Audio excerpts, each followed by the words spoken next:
Hello, my name is Lucas, this is Bit of Lit, and I'm here to talk about Norse Mythology by Neil Gaiman, which I read for class preparation. Basically, I have to write some lesson plans for a class book, Odd and the Frost Giant, which is also by Neil Gaiman, and it involves Loki and Odin and Thor and a whole bunch of Norse myths interwoven into that story. I will make a review of that soon,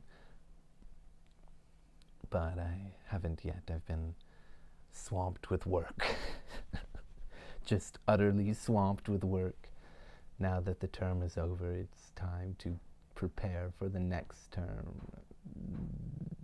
Anyway, when there's a moment to breathe, life will be good again. But yeah, I do enjoy Odd and the Frost Giant, and although normally I'm not a big fan of Neil Gaiman in general, I do like Odd and the Frost Giant. I like his short story Click Clack the Rattlebag. I also like Wolves in the Wall, and I enjoy Coraline quite a bit.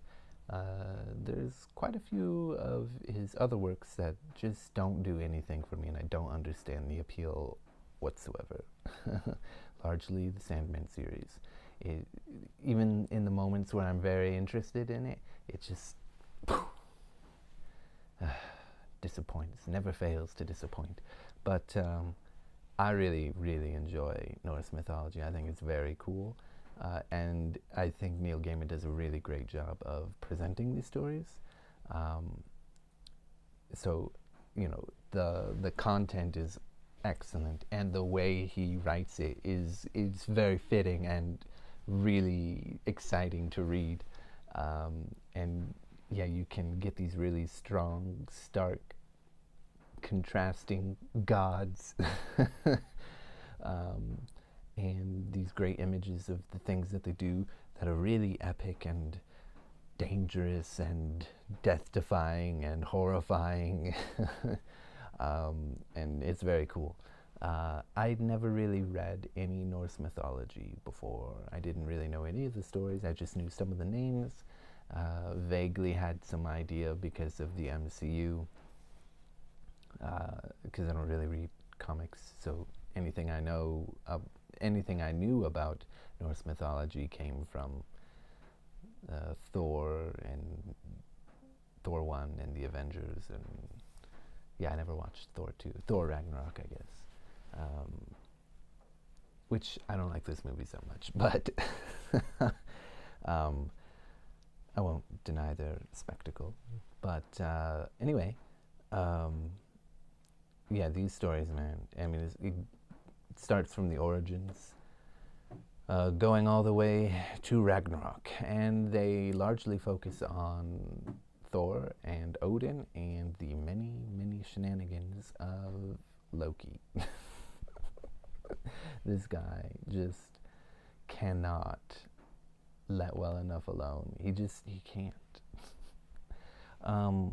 There are a lot of really amazing stories. There were bits and pieces where actually I did know because I'd heard some of them.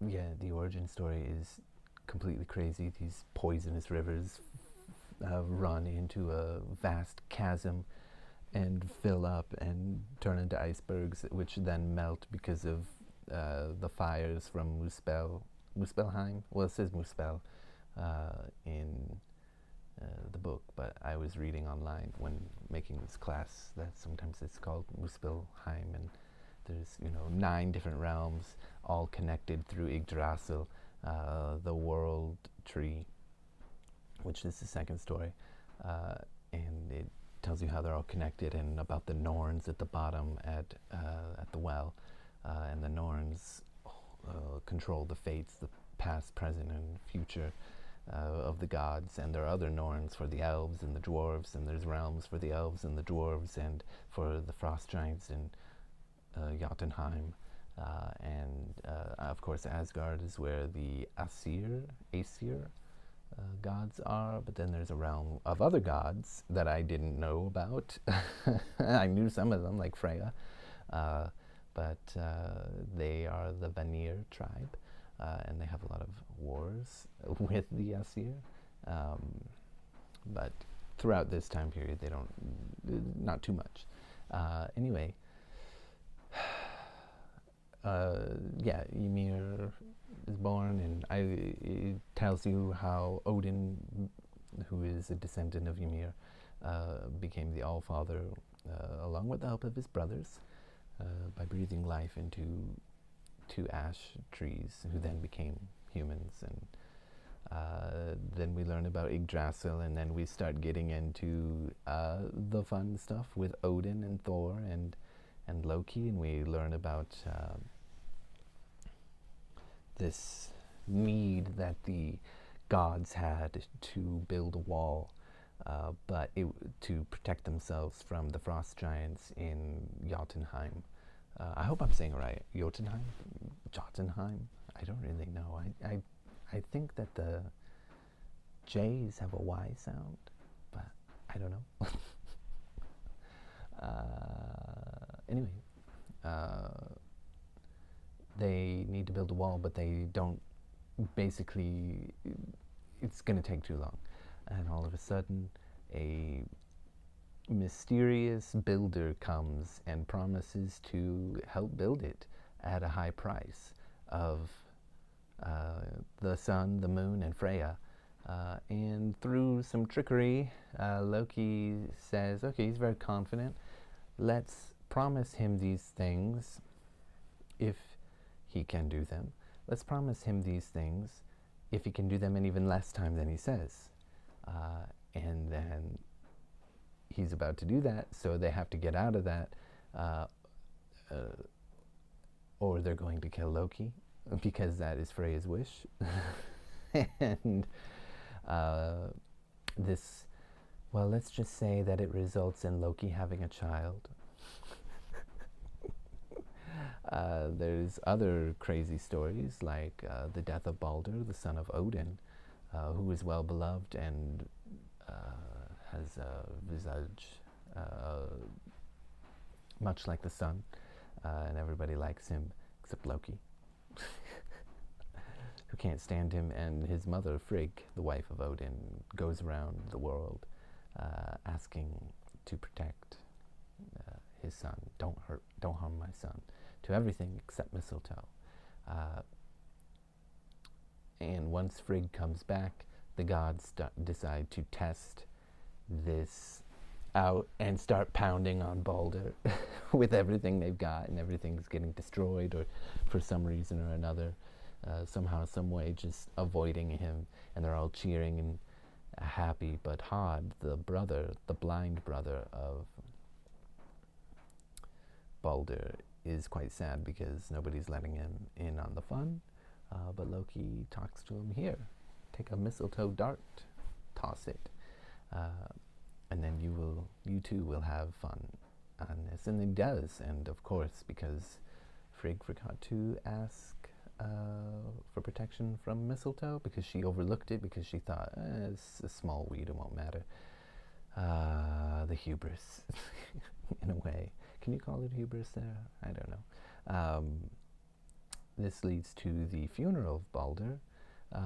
Hod is eventually killed by a newborn child of Frigg, like a week later. And at the funeral, they can't push Balder's ship to have a sea funeral pyre, so they build one. And Thor notices that one of the dwarves is not properly sad, so he boots him into the sea. I bring all this up. There's so many other amazing stories, of course. The children of Loki, the goddess of death, and the ruler of the underworld, Hel, ruled by Hel. And Fenrir, the wolf, that the gods fear because they're afraid of his power and how he will one day use it to kill Odin and the rest of them, so they chain him up, which makes him angry and want to kill them and kill Odin, hurt them all. And then Jormungandr or something. It's the giant sea snake that swims in the seas of Midgard, that surround Midgard in a circular way. Yeah, who Thor will fight at Ragnarok to the death. And of course, after Baldur's death, Loki is punished because Loki is hated by everybody, and they want to punish him because they loved Baldur. And they make one of them turns his child into a wolf who then eats his brother, and then the remains of the brother are used to tie down Loki so that a poisonous snake can drip venom on him for thousands of years. And then, of course, there's Ragnarok, where everything's shaking and quaking, and Fenrir gets loose, and the giant snake, Jormungandr, I think it's Jormungandr. Someone please tell me what it is. I'm forgetting right now. The giant snake comes, and Loki returns to Hel to summon the legions to fight at the final battlefield against the Hel, by the way, is where the dead who didn't die honorably in battle go. Maybe they died by accident, maybe they died at childbirth or of old age or something. And because the world is ending, and Fenrir and the giant snake are destroying everything, there's a lot more recruits, so to speak. They're going to fight on the final battlefield in a glorious, epic battle against the people the gods of Asgard and the other realm where the Vanir are, and the frost giants and everything. And they're going to fight the fallen that went to Valhalla, where those that died honorably celebrate with Odin all the time. What I really enjoy about these stories, what I wanted to say earlier, after I've told you a whole lot, I haven't really even given you half of it. It's so cool, and there's a whole lot of depth to these people. Very fatalistic. I can see very clearly this is a very fatalistic culture, no doubt. But there is great humor. Some of it very dark, like Thor booting the dwarf. There's no reason for that. Or Loki having a child. But there's also these really grand, terrifying, horrifying, epic sort of moments like Ragnarok. And these sort of, I want to say capital R, kind of romantic kind of things. Not romanticism, I guess, in that sense, but just, I don't know, these just really striking moments, like when Hermod goes to find Baldur, Hermod being another son of Odin, goes to Hel to find Baldur and ask Hel if Baldur can return from Hel.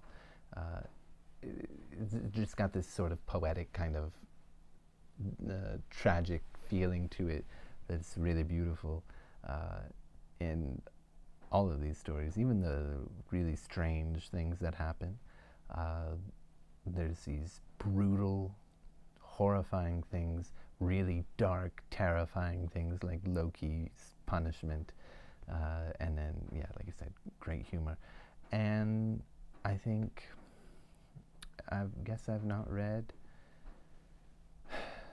the original language these were written in, or heard the stories passed down in Old Norse or anything like that, but I feel like Neil Gaiman did a fantastic job of capturing that.